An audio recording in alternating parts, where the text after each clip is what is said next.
We going live, baby. What's going on, y'all? What's up, y'all? Zay with Kinetic Training. And Chris, it's weird. It's weird when you say because I feel like I have to say Chris with kinetic training. You do. It's Chris with kinetic training. That's okay. I don't. Do you not know? Do you need help? Nah, but it's you know what? On my intros, what's up, y'all? That's just. Oh, and then you just start talking. That's my intro. Yeah. Oh. Yeah. Well, I don't know then. Oh, good. Maybe we'll have a better one next time. Yeah, I'll figure it out. I'll get used to it. Oh, maybe we should say this is Kinetic Training. Yeah, we'll work on it. We'll work on it. We gonna have some choreography next time too. Maybe some music in the background. We outside today. Yo, it's beautiful out. It's absolutely beautiful out. We finally got our page back. Oh yeah. So that was weird. It was different. It was just awkward. We were trying to get hacked. We weren't trying to, but when your page get hacked, does that mean we made it? Maybe we made it. Everybody want to be like me. Everybody. Oh man! All right. So last time we briefly talked about why your nutrition or your diet isn't working. Today we're going to talk about why your training isn't working. I love this topic, but at the same time, it's also annoying because it has to be individualized. So why your training isn't working? I don't know. We have to sit down and talk about it. Right. But why your training isn't working, we can talk about that. So generally speaking, sorry, I got to get my followers up, so I'm just trying to share the live feed. Bam. So we'll kind of go over, I guess, generalities. Is that a word? Can I say that? Generalities? I don't know. Generalness? General stuff. Stuff. My brain is on zero right now. But yeah, first and foremost, your training, and you may not be getting the results that you are looking for simply because you are not training and you're just working out. Yeah. All right, so you've already heard that message from us, so we're going to take it a bit deeper. All of the little things that you're overlooking in your training are why your training is not progressing. We're going to talk specifically to your training and then all of the things that affect that. So like for me, the first thing I notice is when you come in for a warm-up. When you come in for the warm-up and you're just glazing over the warm-up, you are not going to have a good day. You definitely have to be intentional. Like when you're training, you got to, during a session, you got to be in it. Like and I know sometimes, matter of fact, no, I'm not going to say it's tough. It's really not. It really has to do with your intention. If you're going in and you're like, yo, today's going to be a great session, and you're dialed into the warm-up, you're dialed into how the movement or the exercise feels, and you do that long enough, you're definitely gonna have progress, as long as, of course, your other boxes are being checked. But it should start you should start your session with how you finish your session, with the same kind of energy and intention towards what you are doing. Also, because although you may feel like you know what you're doing, there's always room for error, and there's always room for improvement. That too, and error. So you never want to, say not like I wasn't paying attention earlier, and I almost cracked my head against one of the barbells that was hanging, just simply because I was trying to do too much. And I say that to say that, like, your physical environment, you just got to be mindful of as well. Yeah. Outside of course, your training. I know that's a segue, but part of the training. I feel like it's part of it. You should understand what's happening in and around your session. So when you come to the gym, you should be fully prepared, or you're at home, however you get your training. When you approach your training, you should be fully prepared for the day. That means understanding what you need to do, know your numbers, know your exercises, have a plan of attack.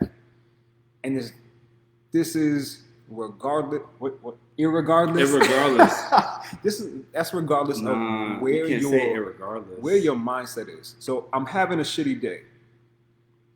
Okay, go and do the work with the same intention. If you're not lifting the same weights, whatever.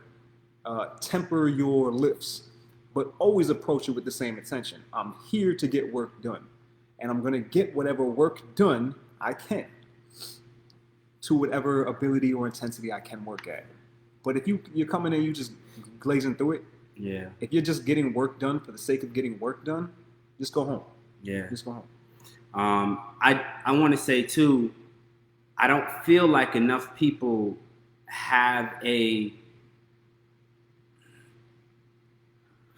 don't track.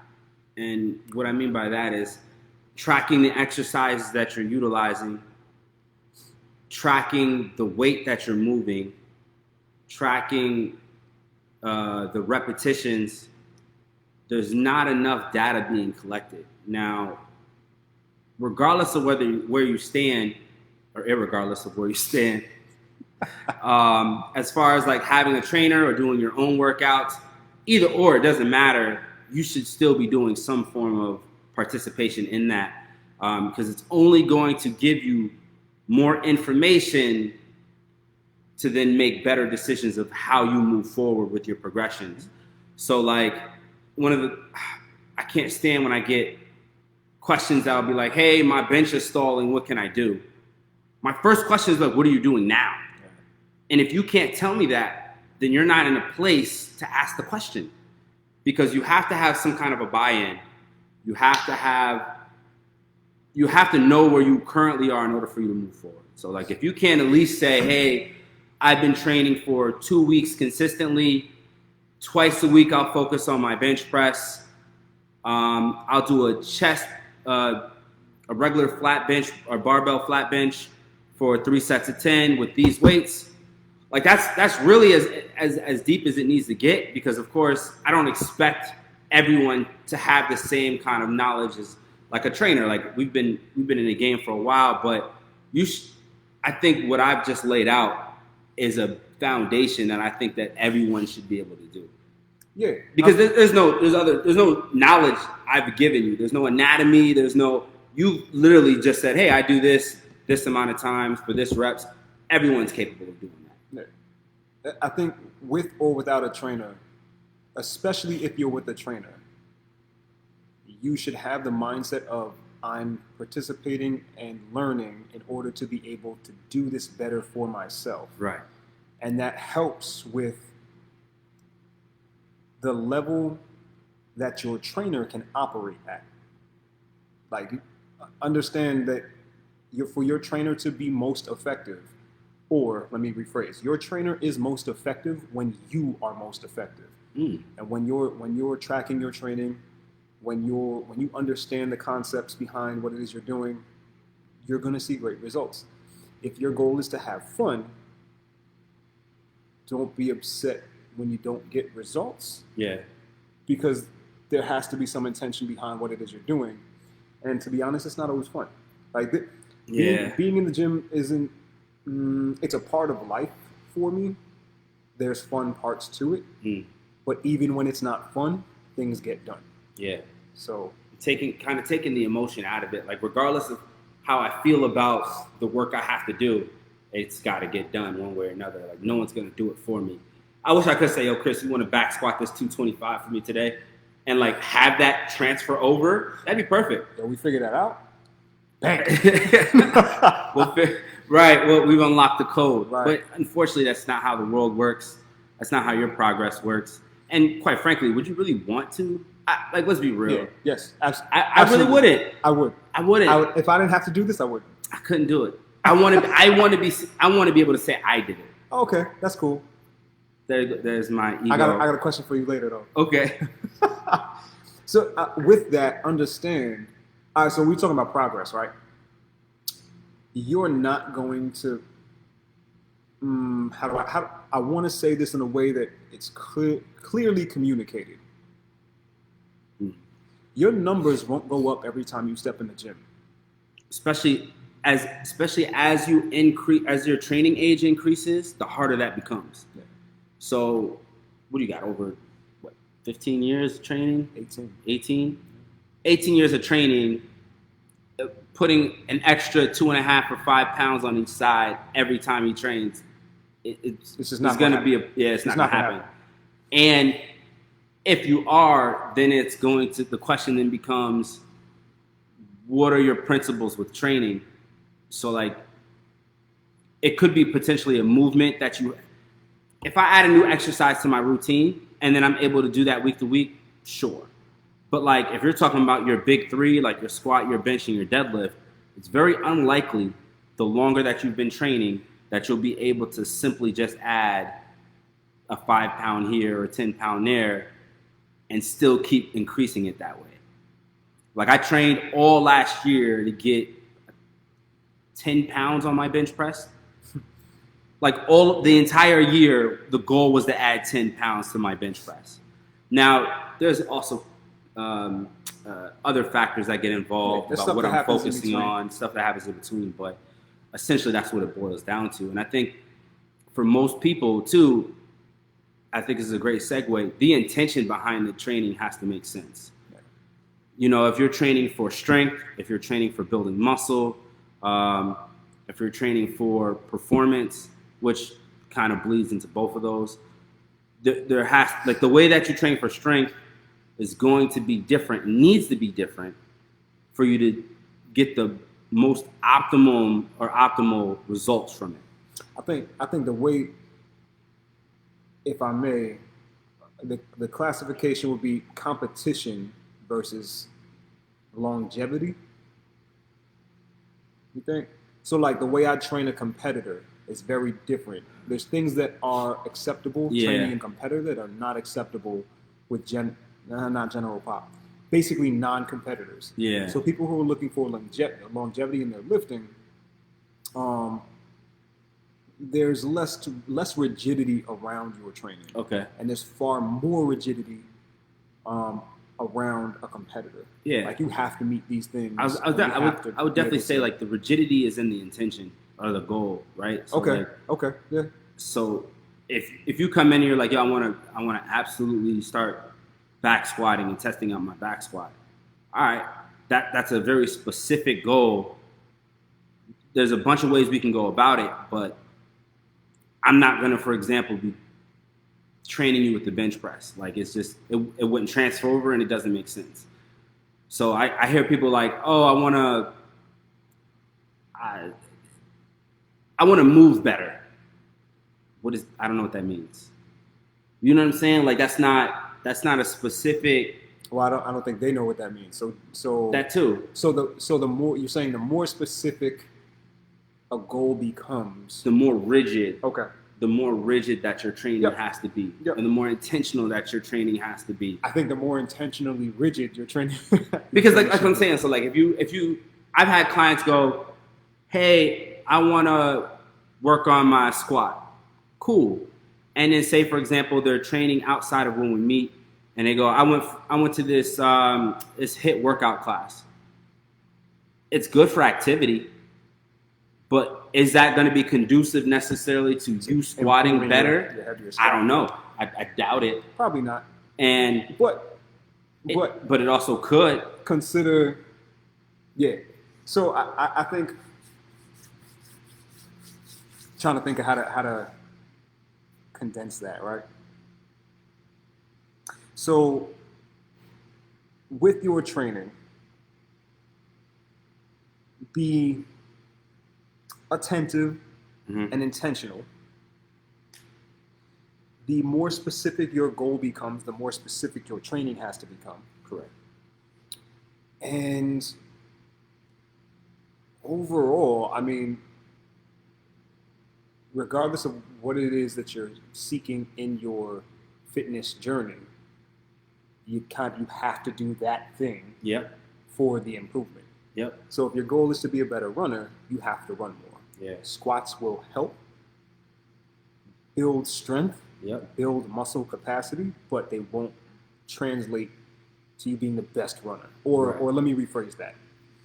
You being you being the strongest squatter and you being the best runner are completely opposite goals. Yeah.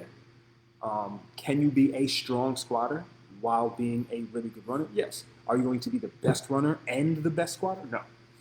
They're just different capacities for work. That doesn't mean you can't work on them, but manage your expectations. Yeah. Basically. And truthfully, if you don't, and here's where I put the power back in the hand of the individual, because if you don't know, now is the time to do your own research. Now is the time to dive into material. Now is the time to ask questions, because again, the more specific the goal, I think the more buy-in that the individual needs to have, simply because that's going to have a greatest return on investment. So yeah, if you're really focused in on trying to be an Olympic weightlifter, you should be probably watching the competitions. Yeah. You should probably understand the difference between a power clean, a hang clean, a snatch, a jerk. Like, you should start understanding the jargon around what you're doing. That's what I'm referring to. Like, there's a buy-in there which allows you to get a greater understanding. Start becoming that thing. You start, yeah. So then, okay. So if you're serious, and I think that's what people in general about goals. Like, I don't know, when people go, oh, I'm on a fat loss journey. And then I'm like, okay, so let's talk. And then eventually you come to find out they don't really have a plan. Mm-hmm. And that's where I'm like, oh, well, if you don't have a plan, then let's work. That's the first thing we do. Let's work on a plan. Correct. So I think all in all, definitely having a plan should be top priority. Well, one, whatever your goal is, right? So understanding what your goal is and then having a plan around it. And I know that sounds extremely cliche, but you'd be surprised how many times people don't have a plan. No, I think I was talking about that today with somebody. Your number one priority should be organizing. Yeah. So this kind of goes into aspects outside of your training that directly impact your training. And 3 big ones, right? Total stress accumulated. This is all stress is stress. Yes, it comes from different places. It all fills the same bucket. So your work stress, your relationship stress, your stress from training, your stress from planning, all that stuff. It's all filling the same bucket. Yeah, stress is stress. Being able to manage that is huge. And it's going to be far more difficult for some than others. And everybody's going to run into their own barriers. But stress is going to be a big one. The other 2 big ones that you have direct control over are your nutrition, making sure that you're getting enough to power your performance, and your sleep, making sure you're getting enough to recover from your performance and prepare you for the next performance. And if you haven't had great sleep and your eating kind of sucks, you should expect your trainer to suck. Right. Like, that's... Yeah. Yeah. You're kind of burning the candle at both ends at that point. I'd add, too, not only are those things that you can control, but things that will help. So, like again, going back to being specific, if your goal is to get strong, and then next thing you know, you're also eating in a deficit, those 2 also don't really go together. Thanks, man. Yeah. So it's. I'm not saying you can't get stronger, but you won't be the strongest. Mass moves mass. Yeah. So sometimes, and you can have conflicting beliefs or systems or plans. So, like, I know for a fact that I want to get leaner going into the summer, right? So I know that I'm eating in a deficit. But at the same time, I'm like, I really want to be strong. I have to pick one. And I know that sucks to hear. You have to pick one as your performance mode to be optimal in that performance. Right. It doesn't mean stop working for the other. Correct. But you have to manage your expectations. It's like having game sliders. Like, I don't know if you guys play video games or anything, but like if you're building out a character and you're giving them attributes. Oh, the stats? Yep. Yeah, like stats. You can't put everything into strength. Yeah. And then expect the same character to be able to run long right. distances. Like if I gave you 100 points and you got to choose between speed, strength, agility, you just can't. You could equally divvy them out. Yeah. That's perfectly fine. And what's that mean? It means you won't be the strongest. Exactly. You won't be the fastest, but you'll be a great all-around build. But again, managing your expectations. If your goal is to enter a competition, well, that's very specific. Your goal is, I want overall wellness. I want to be strong. I want to move well. Cool. Okay, I'm gonna lead in with the things you're watching, the highlight reels you're watching other people achieve or do doesn't show you all of the work that's being done. The work, the pitfall. Oh, I gotta load up that video. I had a great squat the other day. It felt amazing. And I got a little overzealous and I tweaked my calf. That cramped up on me. And I hit the ground. I ate the floor, yo. Yeah, he showed me the video today. He didn't get back up. I mean, he got back up, but he didn't get back up with the barbell. Yeah, no, that was it. Squatting was done that day. Did not go the way I expected. And now I have to regress my squat a little bit, and I have to manage my expectations of where my squat is going to go in the next 2 to 3 months because it's a slight setback. Right. But I'm not in a competition, so I'm not worried about it. Just take it as it comes. I watch this. How much weight was it, Chris? 363. No, it wasn't 360. I think it was 325, 335 maybe. What was the rep range you were supposed to hit? 5. How many sets? 3. Did I see that? Like that's. Oh, I see what you did there. Right, like that's the point that I'm trying to make. And then, but now, right, using that as a perfect example, that was considered a failed attempt. Now he has to reassess where to go from there. Mm-hmm. But he can only do that if he's tracking and if he's knowledgeable of what's going on in his program. Yep. And what would you say your goal was, or your goal is rather? The goal is a 500-pound squat. So it's figuring out how to temper my work such that I can regularly approach close to 500. Right. So the gold or the progress is in the details, right? Like the more detailed you can be, the better your outcome can be. Now that's also to say you don't have paralysis by analysis, right? So don't spend too much time trying to analyze the best way to do everything and then you get nothing done. Yeah. A lot of it is figuring it out as you go. Yeah. I think what happens is the more experience you gain, you realize there are certain exercises, example, that I feel a better connection with. I'm probably going to use those just because it's going to give or drive more adaptation that I'm looking for, as opposed to figuring out, you know what, that's what I want to segue into. I don't think some people become successful with their training because they do too many different things. They program hop. So they jump from, and if they do have a program, they jump from program to program so frequently that it then becomes hard to measure whatever it is that they're doing. So I understand that what I just said, you kind of change as you go or do things as you go, could be misunderstood for not having a plan. Right. So all programming is creating a template for what we would like your progressions to be. And as you do those things, we can become more accurate with the next step.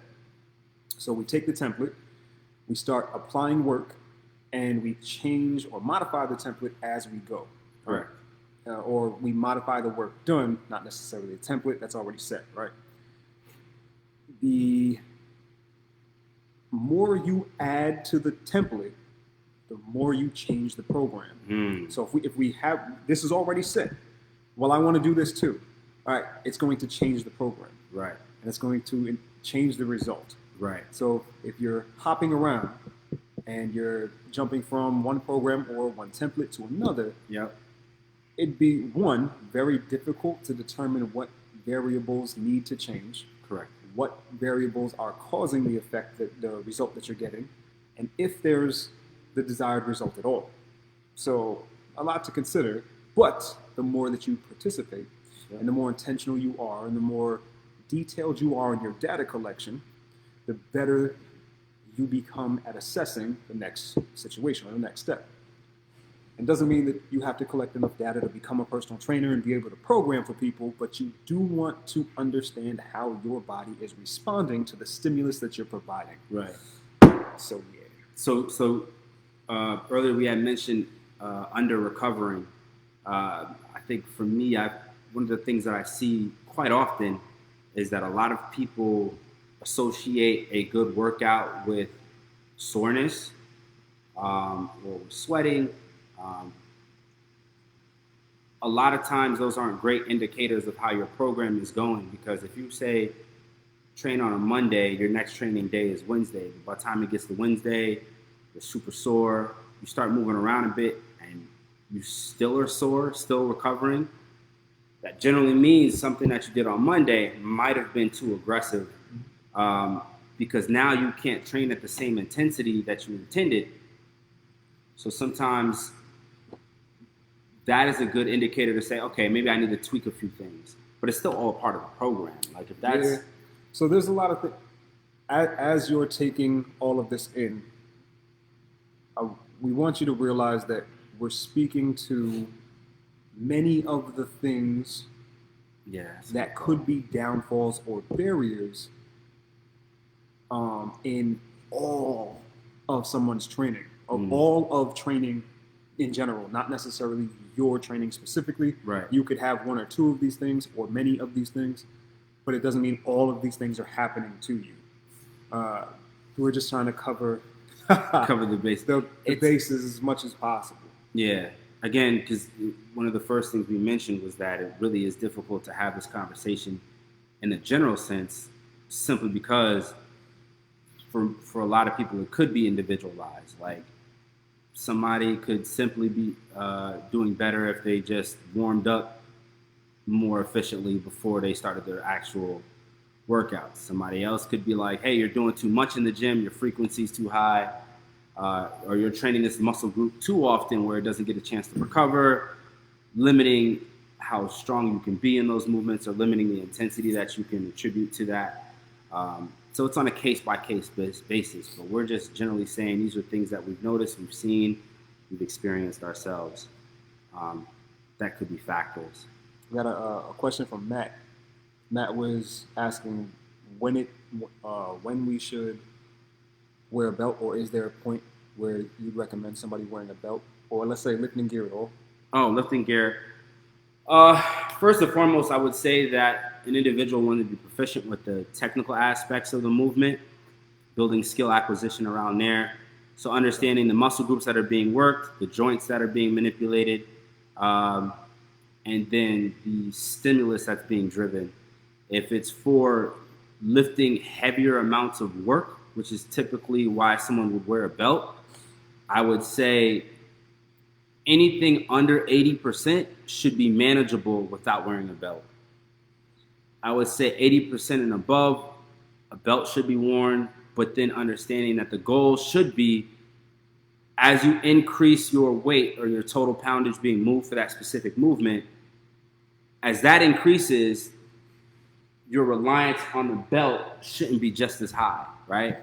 So like if my max was 315 and I start to get in the 225 range and I'm like, okay, let me throw a belt on. Hey, Tati. And I throw a belt on.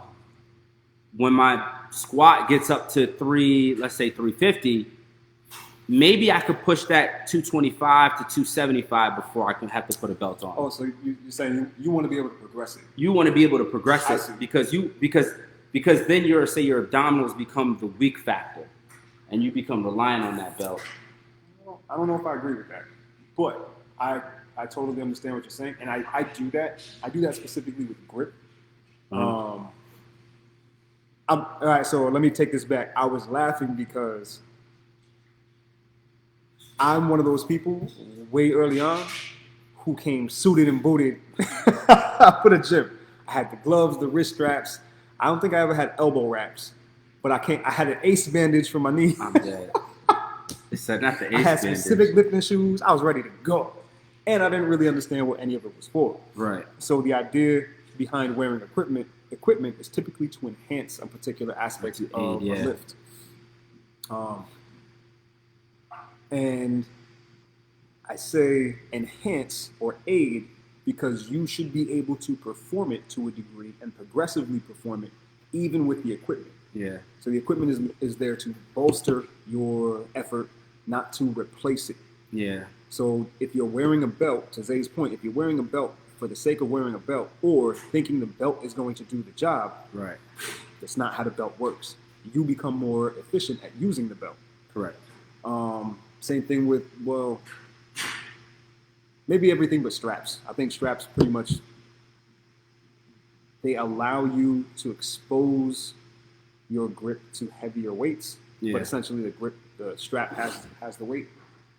But when you're using straps, you're probably not focused on grip, so like you're not trying to build your grip. Yeah. So it doesn't really matter. To Zay's point, I like to use certain pieces of equipment as one training material. So like we're going to train you how to use this. So we might use it a bit more often at the start to get you familiar with it, and then and then back off a little bit purposefully. So deadlifts. I'm generally working with people to build about 60 to 75% of their lift strapless. So they're not using straps. And that changes because you're experiencing new weight. It's different and difficult to deal with. But over time, the idea is to build your grip because enhancing your grip, shout out Dan Glick, enhancing your grip improves pretty much every other aspect of your training and of your movements. And that's a really good indicator. If you have weak grip strength, that may be part of why some of your lifts are off. But there's no, I don't have any particular point that you should hit. Like there's no, what's the word? There's no standard for you to hit before you use equipment. Outside of you should absolutely understand what the equipment is doing, right, and be able to use it more effectively than just replacement.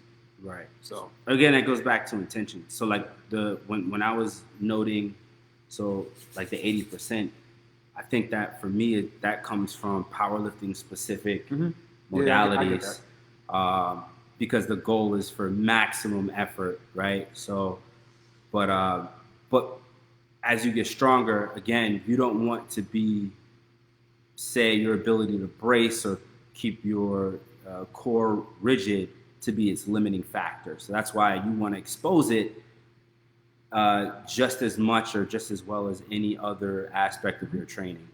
But that, because you have to build a skill at some point, so you do have to introduce the tool or the aid in order for them to use it, because otherwise then you wouldn't be efficient in it. That was a great question. Don't be so surprised if we don't agree on everything. We have a solid foundation that we agree on, and that's how we build. And then we have, if you were to take the same class from myself and then the same class from Zay, you would have everything that you would need, but a different experience from trainer to trainer. And that's not uncommon, even within the same gym, to have that. So you get a lot of that here. We all have the same solid foundation, principles we agree on, and then there's things that we would prefer to progress in certain ways. Correct. Yeah. Oh, anytime, Matt. It was a great question, bro.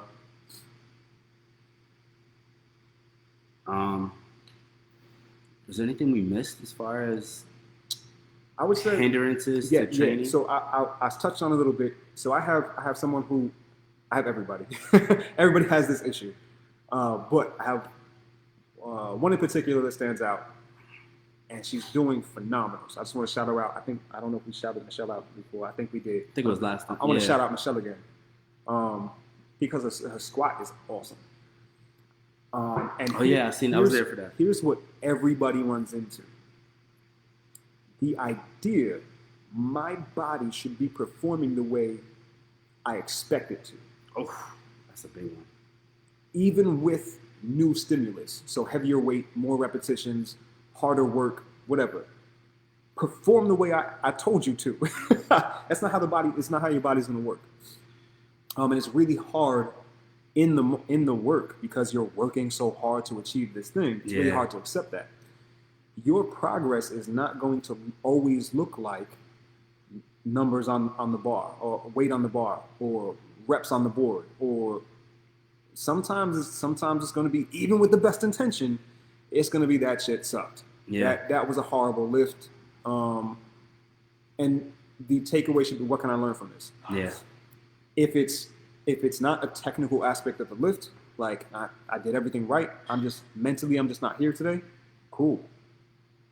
Are you managing stress? Are you getting enough sleep? Are you getting enough nutrient, calories, carbs, protein, fat? And take that into the next session.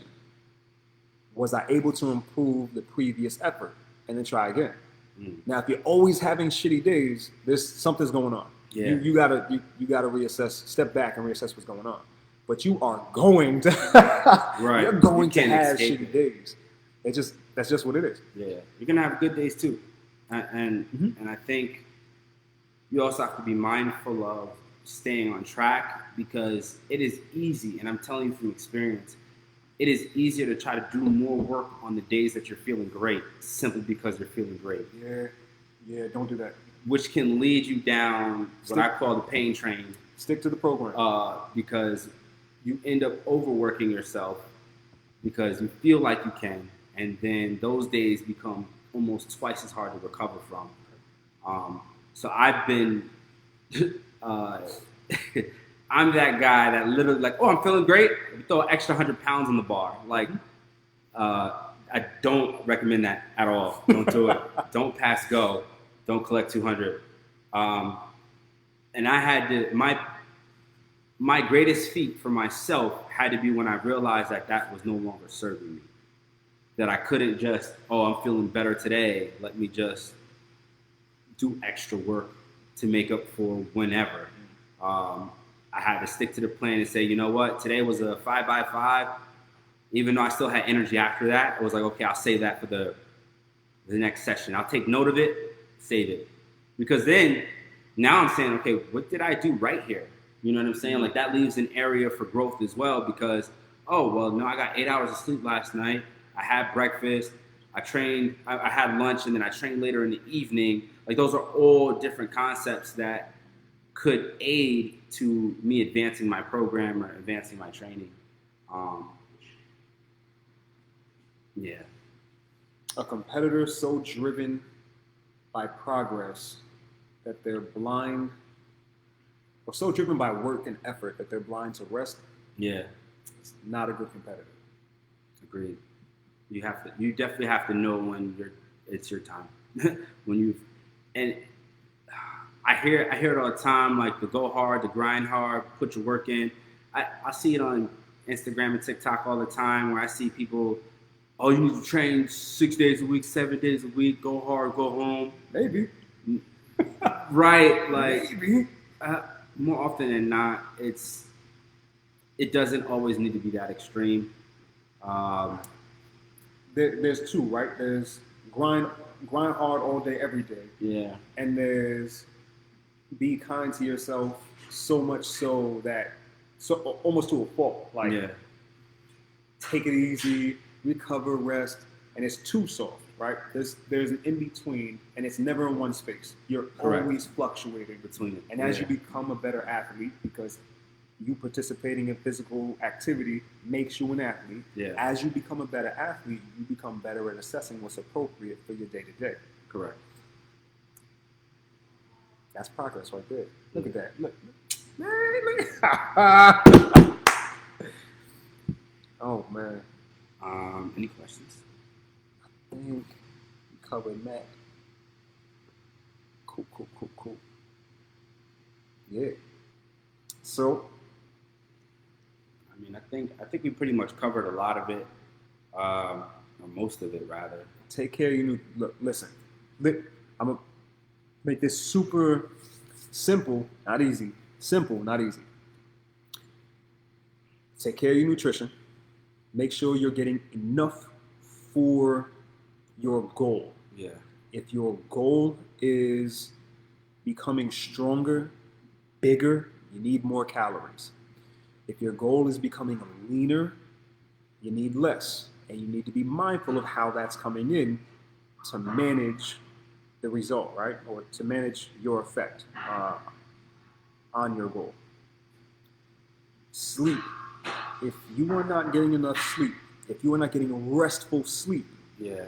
you need to reevaluate your sleeping rituals, patterns, habits.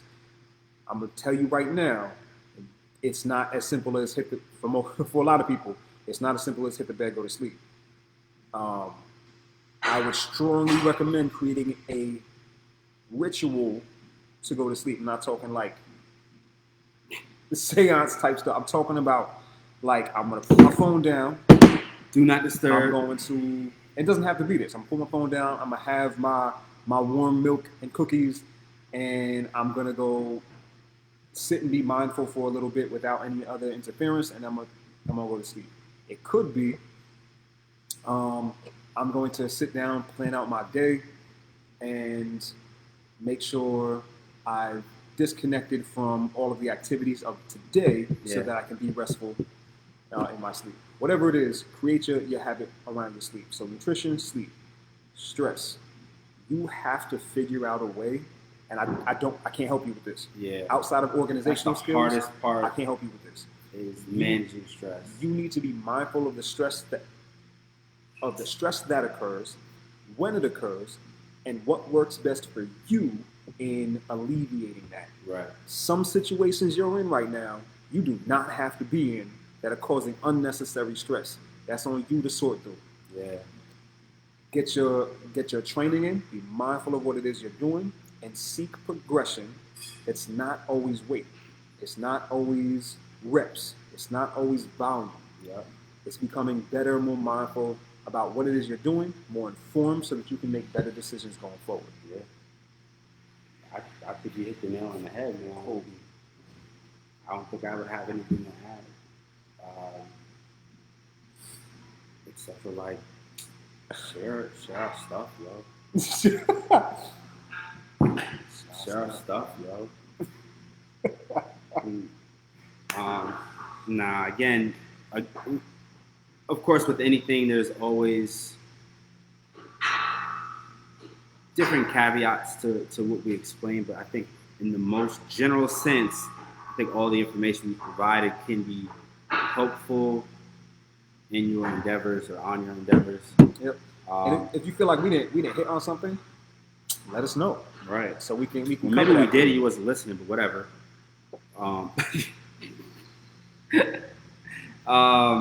Nah, we just want to help guys. I don't know what else. That's it. That's it That today. might be it then. That's it today. I feel like I want to say more, but Nah, there's stuff we can't. We stressed right now. We can't be talking about that stuff. We gotta keep that all bottled in right. until it just goes away. Oh no.